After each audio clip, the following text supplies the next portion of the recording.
ఒకసారి వివాహం చేసుకున్న తర్వాత విడిపోవడము వేరైపోవటము అనేది దేవుని చిత్తం కానే కాదు.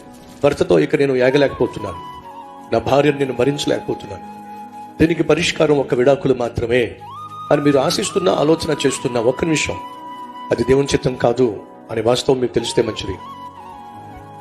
విశ్వాసి అయిన భార్య తన విశ్వాసాన్ని బట్టి తన భర్తను బాగు చేసుకుంటుంది.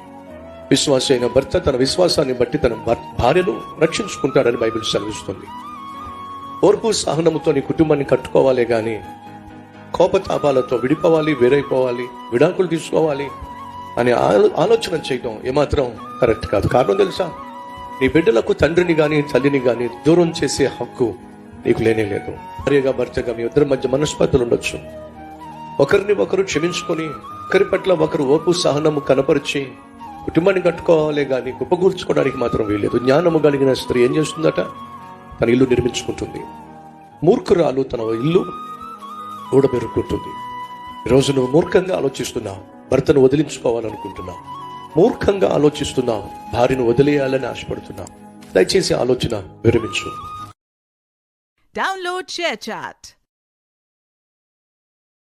Download ShareChat.